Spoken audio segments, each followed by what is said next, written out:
Kailangan natin ng kape.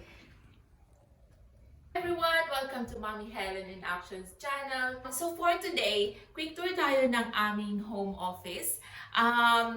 Yung home office kasi na ginawa na naming coffee bar, and at the same time, meron din kaming wine and lahat na ng bar kasi syempre ginawa namin to nung kasagsagan ng pandemic, no? Hindi talaga pwedeng lumabas, walang pwedeng puntahan, so ang hirap, di ba?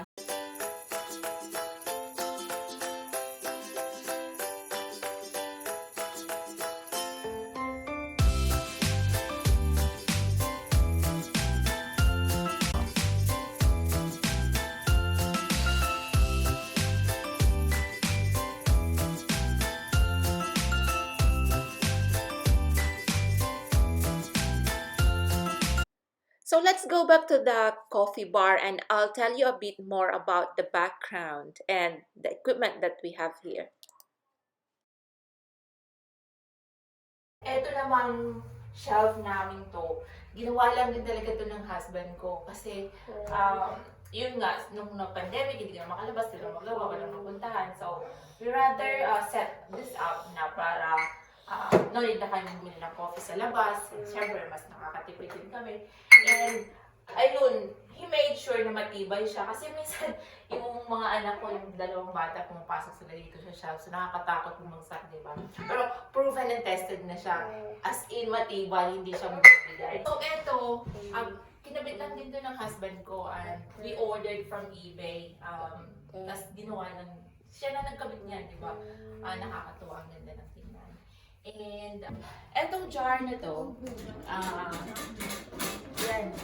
Interesting to kasi binili ko siya sa eBay for $40. Napakamahal, di ba? Para sa jar lang, akala mo kung anong made of something kasi mahal. Pero vintage daw siya, kaya binili ko na. And, ayan, ang laman niya, oh. Pagkain din, Panji. Saka, Oreo.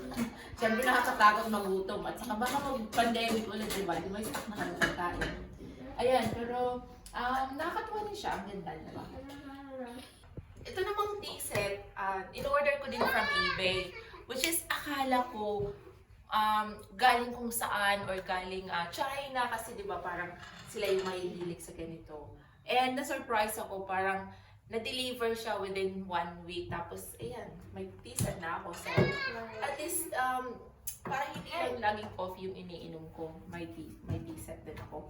At saka, ang laking tulong na itong coffee bar namin na nandito lang siya within my office. Kasi, minsan dire-diretso yung meeting. Malapit lang naman ang kitchen, pero akala mo, hindi ka na makatayo. Parang may within 3 minutes na break, parang at least nakakatakbo agad ako dito kung may nang makakain or may inom. So, nare-recharge na ako for the day. So, that's good. Mini bar namin ng mga wine. And, naglagay lang ako dito ng extra laptop. Siyempre, pag minsan sawa na ako dun ng nakaupo, pwede akong nakatayo dito, nag-work habang kakape-kape, alam nyo na. Kailangan natin ng kape. Siyempre, sample ko yan.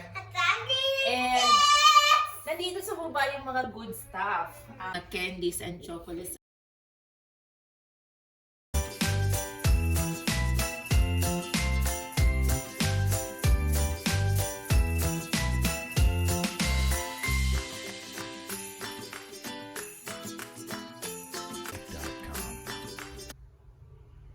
Dalawang monitor para sa work, madaling kita. And gusto ko yung view na nakikita yung front door kasi pag may dumating, kita ko na agad. So, kunwari police yung kumatok, hindi ko pa bubuksan. Deliveries kasi madalas meron akong package, sample from suppliers. So, nakikita ko agad pag dumating. Yung furniture na to, galing siya sa IKEA. In-order din namin during pandemic. Magkano nga to? 168. Ha? 168. 168. So, not bad. Maganda naman siya and matibay. Eh, ayun, Yan, lagyan ko ng mga plants dito sa magkabilang dulo. And then, storage yung iba, camera bag, and eto para sa mga camera bag pa rin. Tapos yung ibang storage para sa mga documents din na ginagamit ko sa work or personal document. And we make sure also na hindi siya magtutumba. Kaya yung asawa ko magaling talaga siya sa magkumpuni. Lagyan niya ng support doon para hindi siya tutumba. So yun lang, make sure pag mga ganito kung kayong furniture, dapat safe sa mga bata kasi minsan inaakita nila baka matumbahan, di ba? And yung printer, I changed to Wi-Fi, which is kung ayaw mo ng maraming kalat sa wires. Dito sa side, storage lang to ng mga bags namin, and then dito yung mga files, saka ito, mga sample ko, diba? Para may lagayan ko.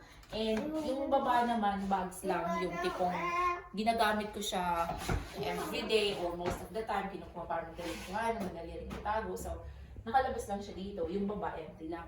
And as you know, mahilig kami mag-bike, so yung taas ginawa namin storage ng mga helmet, so dyan sila nakatago. And then yung sombrero para madali rin makuha pag kunwari lalaw.